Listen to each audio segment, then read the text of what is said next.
Hello everyone, I am going to do a live reading of Poinsettas for Carly by Michele from the Loving the Lowcountry, a romance anthology, presented by Itsy Bitsy Book Bits. Chapter 1. Dr. Caroline Carly Mazik hadn't returned to see her family's home on Hagwood Avenue in Charleston since her mother died years ago, but it was Christmas. Her Aunt Nora was sick, and she knew Aunt Nora was too proud to admit she needed her. "Carly, I'm sorry. I didn't check to see if all the furniture had been removed from the house before the sale, but I've been so tired, and my diabetes has been poorly controlled lately." "Don't worry about it, Aunt Nora." Carly took a seat at the table in the kitchen of her aunt's home on Henrietta Street and poured herself a cup of tea. "The important thing is that I was able to attend your doctor's appointment with you yesterday, and she changed the doses of your medicine. How do you feel this morning?" "I'm better, and I can go to the house to help you finish packing out things. There shouldn't be much left at this point." Aunt Nora extended her hand and placed it on top of Carly's, giving it a quick, supportive squeeze. "I know this has been a difficult year for you with the divorce and unpleasant things going on at your job, and now you're here packing up the house earlier than you expected so you can check on me." Aunt Nora looked at Carly over the top of her glasses. "Yes, unpleasant is putting it lightly." Carly frowned as she recalled being embattled in the fight of her life with a nasty divorce and a sexual harassment suit that she won against her former boss, the dean of the history department at a small liberal arts college in Maryland. "I'm moving forward with my life, and if it wasn't for you and my friends, I don't know how I would have made it." Carly resumed stirring her tea and took a sip of the hot liquid. "I'm looking forward to the cruise with my friends to the Bahamas, and it wasn't that much of an inconvenience to get here a few days early. Now I can enjoy myself and relax knowing you're feeling better." Their smiles faded as they looked up at the news reporter dressed in a dark suit on the screen of the small television located on the kitchen counter. Carla's jaw muscles tightened as she sat straight in her chair, gripping by the news being broadcasted that most of the homes on Hagwood Avenue near Spring Street, including her family's home, would be torn down to make way for a new upscale development. "I don't believe this. How would Mason allow this? The Maziaks and the Moores have been friends for years, and he knows my parents would never have agreed to the sale if they were still here and knew of these plans for the property. How many times has he sat at their table and played basketball with the guys in the neighborhood in our backyard? I feel like he's duped me again. I sold the property to him, and without acknowledging his plan, he sells it to someone else. Great, just great." Carly paused before pushing back the carved oak chair away from the table as Aunt Nora placed a hand to her ear to dampen the sound of the chair scraping across the floor. "Let's not jump to conclusions, Carly. We don't know the whole story. We know a lot about Mason Moore. He's arrogant, self-centered, and blind to his own ambitions. Mace Moore has always been a man on the move, having been groomed all of his life to take his place in his family's business. And you know he's never been comfortable with the word no, especially if it stood in the way of getting what he wanted," she reminded her aunt as she took her cup and placed it in the sink. "Yes, that's the impression I had about Mason before I spoke to him earlier this year. I agree, he's a driven young man, but he's willing to listen to reason. Remember, I told you his firm is sponsoring the Selma Poinsettia Clarkson Symposium this year so that we can provide scholarships and help protect historical sites in Charleston. Your research to establish the provenance of dwellings on the west side has been invaluable in protecting many properties from demolition, so don't worry about the Haggard Avenue property. I have placed a call to Mason to talk to him about the house. Has he returned your call, Aunt Nora? She looked at the older woman, straightening her glasses as if they were askew, but they weren't. Not yet, but he's a busy man. Aunt Nora got up and turned off the television. Sure, he's busy and so is everyone else in that neighborhood. They're busy trying to make ends meet and raise their families.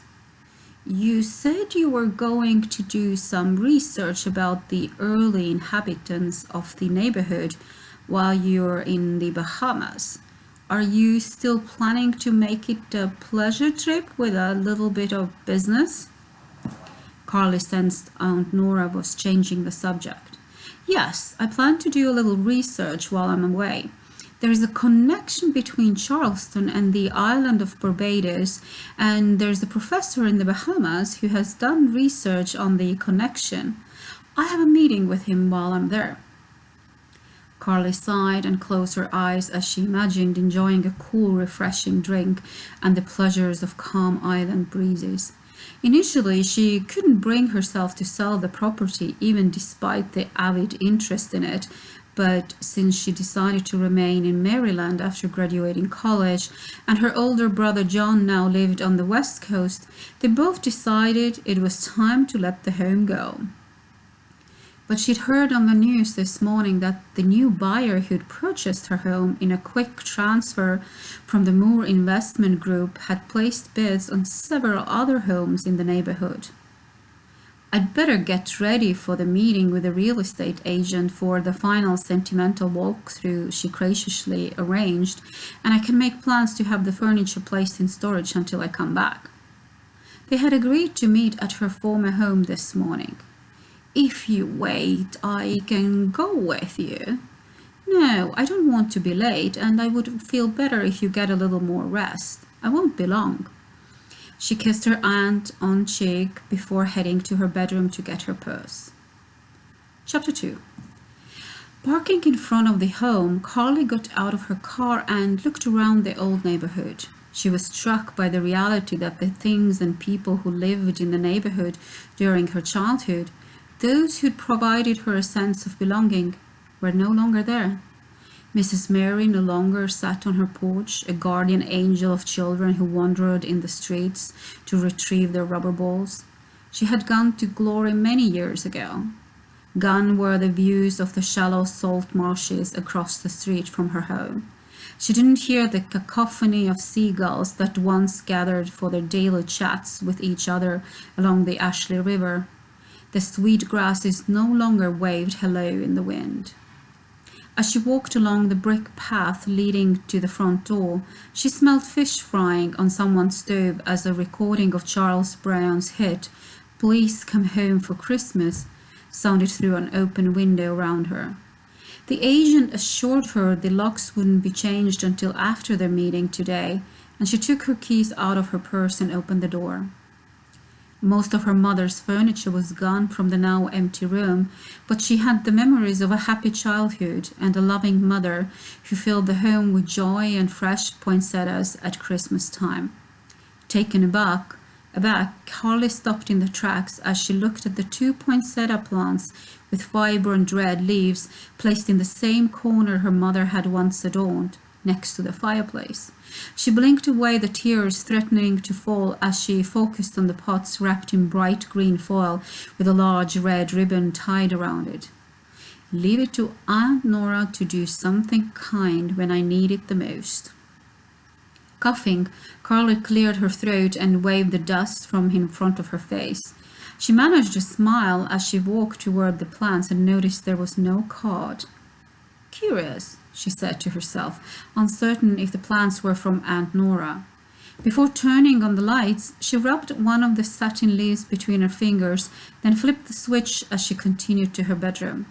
She paid for the utilities every month previous to the sale, even though she knew she would never return to inhabit the house.